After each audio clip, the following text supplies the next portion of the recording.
14 फरवरी Valentine day प्रेमियों के लिए वो खास दिन होता है जिसका उन्हें बेसब्री से इंतजार ही नहीं रहता है, बल्कि इस दिन अपने प्यार का इजहार भी करते हैं। लेकिन जाने अनजाने में कुछ ऐसी गलतियां हो जाती है जिसकी वजह से उनके प्यार का बुखार हमेशा हमेशा के लिए उतर जाता है। आज की भी कहानी में सेम कुछ ऐसी होता है जिसकी वजह से एक दो नहीं बल्कि 6 लोग सलाखों के पीछे पहुंच जाते हैं। नमस्कार, आदाब, मैं हसमुद्दीन और आप देख रहे हैं सफ़र क्राइम तक। आज की जो सच्ची घटना मैं आपको सुनाने वाला हूं, ये घटना है मध्य प्रदेश की। मध्य प्रदेश का एक ज़िला पड़ता है इंदौर, और इसी इंदौर का एक थाना पड़ता है द्वारिकापुरी। द्वारिकापुरी थाने के अंतर्गत एक इलाका आता है बिदुर नगर, और इसी बिदुर नगर इलाके का रहने वाला रूप सिंह जिसकी उम्र है लगभग 40 साल के आसपास। रूप सिंह की पत्नी का नाम है पूजा जिसकी उम्र है 35 साल। रूप सिंह का एक ही बेटा जिसका नाम है आदित्य जिसकी उम्र है 6 साल। बात कर रहा हूँ मैं 14 फरवरी 2024 की रात्रि के वक्त। रूप सिंह की पत्नी पूजा अपने जेठ मंजीत के नंबर पर फ़ोन करती है और अपने जेठ से कहती है कि मेरे पति कचरा फेंकने के लिए 2 घंटे पहले घर से निकले हैं और अभी तक घर वापस नहीं आए, जा कर के देखिए वो कहाँ रह गए। पूजा जैसी इस तरह की बातें मंजीत से कहती है, मंजीत अपने भाई को ढूंढने के लिए अपने 2 पड़ोसियों को लेकर के घर से बाहर निकलता है। एरिया में तमाम जगहों पर जा कर के ढूंढता है, लेकिन इसके बावजूद भी रूप सिंह का कहीं कुछ पता नहीं चलता है। इसीलिए मंजीत घर वापस आ जाता है। लेकिन अगली सुबह तक भी जब रूप सिंह घर वापस नहीं आता है, मंजीत फिर से अपने भाई को ढूंढने के लिए घर से निकलता है। लेकिन जैसे ही अपने इलाके के अहिरखेड़ी पुलिया के पास पहुंचता है, एक व्यक्ति मंजीत से कहता है कि पुलिया के पास एक व्यक्ति का एक्सीडेंट हुआ है। जैसे ही एक्सीडेंट के बारे में बताता है, मंजीत भी घटनास्थल पर पहुंचता है। लेकिन जैसे ही उस मरने वाले व्यक्ति को देखता है, देख करके चीख चीख करके रोने लगता है और रोते हुए लोगों से कहता है कि दरअसल ये कोई और नहीं बल्कि मेरा ही छोटा भाई रूप सिंह है। इधर इस बात की जानकारी जब रूप सिंह की पत्नी और बच्चे को जब मालूम चलता है, दोनों के दोनों भी घटनास्थल पर पहुंचते हैं।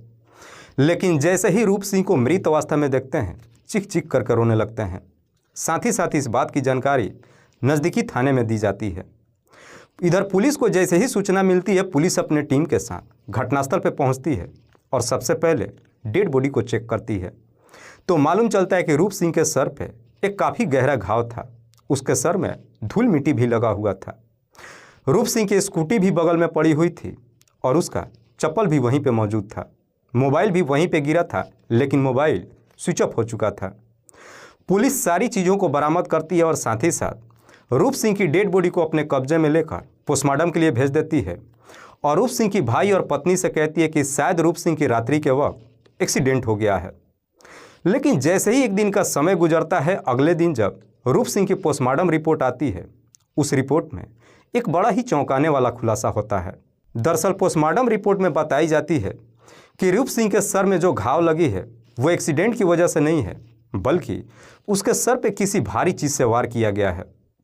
दरअसल रूप सिंह के शरीर पे उस घाव के अलावा और कोई भी चोट या घाव का निशान नहीं था, जिससे पोस्टमार्टम रिपोर्ट में बताया जाता है कि रूप सिंह की एक्सीडेंट की वजह से मौत नहीं हुई है, बल्कि उसकी हत्या की गई है।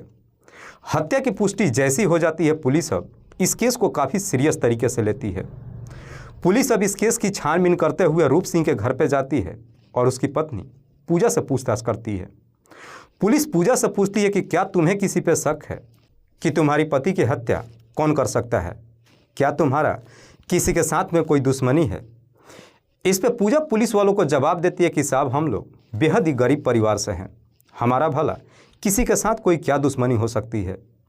लेकिन तभी पड़ोस का रहने वाला एक व्यक्ति कहता है कि नहीं साहब, कुछ दिन पहले ही रूप सिंह का अपनी ज़मीनी विवाद को लेकर के पटीदार से झगड़े तकरार हुआ था।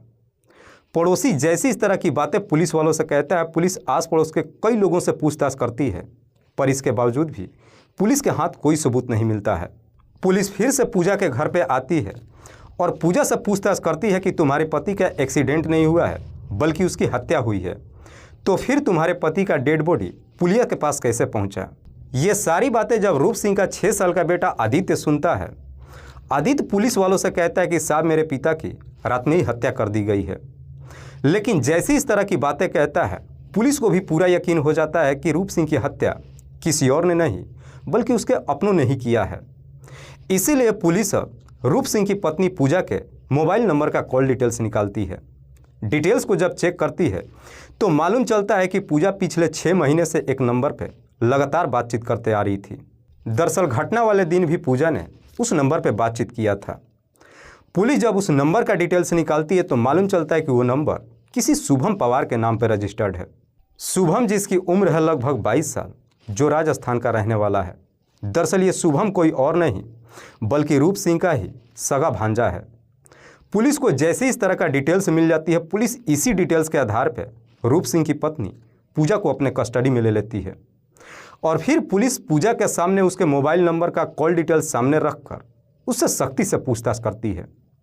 पुलिस जैसे ही अपना सख्ती दिखाना शुरू करती है, आखिरकार पूजा मजबूर होकर अपनी सच्चाई कबूल कर लेती है। लेकिन पूजा जब इस हत्या की पूरी कहानी बताती है तो वाकई में इसे सुनने के बाद हर कोई हैरान रह जाता है। दरअसल इस कहानी की शुरुआत होती है घटना से ठीक लगभग 6 महीने पहले। पूजा और रूप सिंह की शादी हुए 10 साल हो चुका था। पूजा और रूप सिंह ने अपने मनपसंद से शादी किया था।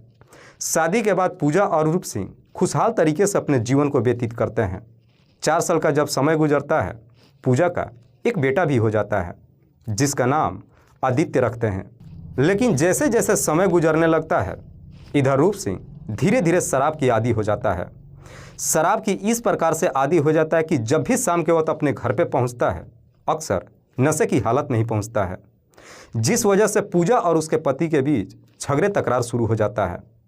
पूजा अपने पति को काफ़ी समझाने की कोशिश करती है, लेकिन इसके बावजूद भी रूप सिंह की आदतों में कोई बदलाव नहीं होता है।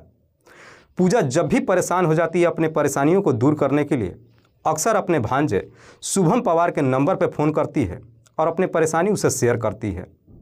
बार बार जब अपने पति की शिकायत करती है, एक दिन शुभम अपनी मामी से कहता है कि मैं कुछ दिनों के लिए वहीं पे आ रहा हूँ, मैं देखता हूँ कि मेरे सामने मामा कैसे शराब पीते हैं।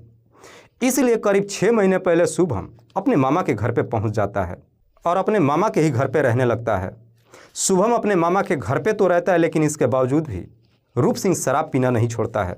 शुभम भी अपने मामा को काफ़ी समझाता है, लेकिन शुभम जब भी रात में शराब पी करके आता है, उसकी पत्नी के बीच में जब झगड़े तकरार शुरू होता है।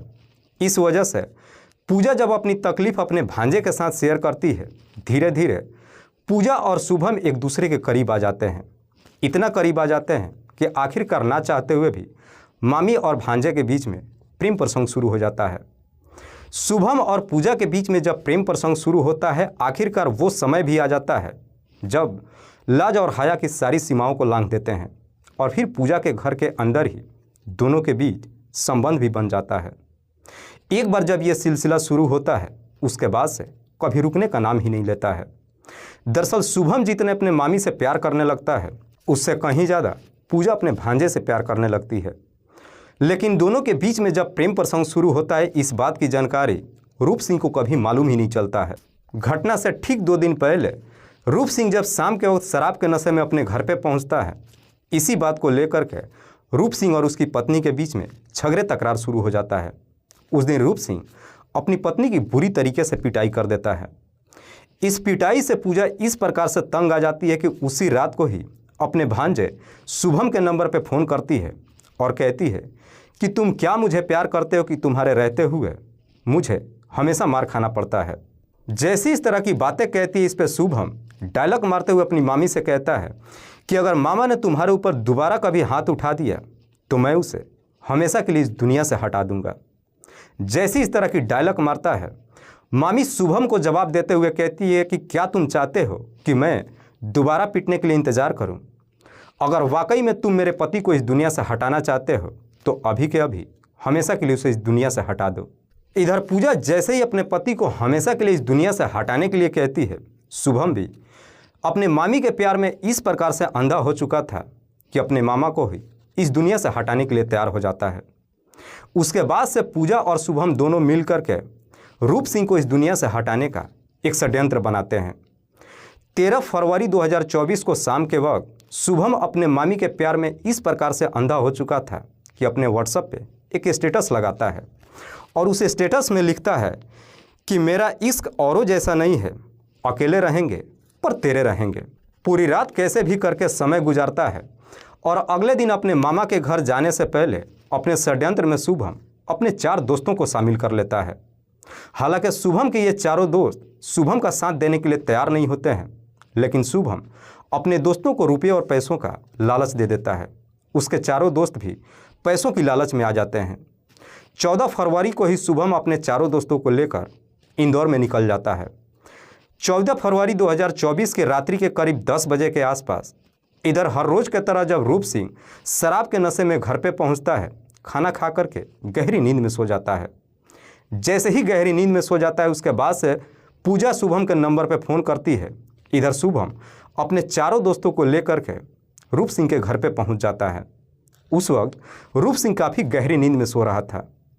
पूजा अपने घर के अंदर से एक पॉलीथीन लेकर के आती है। पहले अपने पति के सर में लगा देती है, साथ ही साथ अपने पति के मुंह में कुछ कपड़ा भी ठूस देती है, जिसकी वजह से रूप सिंह की आवाज़ बाहर ना आ सके। उसके बाद से शुभम एक भारी पत्थर लेकर आता है और रूप सिंह के सर पे काफ़ी जोर से वार कर देता है, जिसकी वजह से रूप सिंह की घटनास्थल पर ही मौत हो जाती है।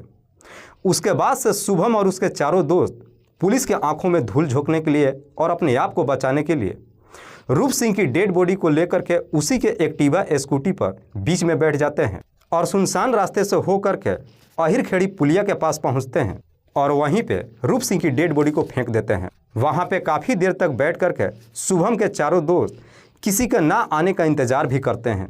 जब काफ़ी देर तक कोई भी नहीं आता है, शुभम और उसके सारे दोस्त अपने घर चले जाते हैं।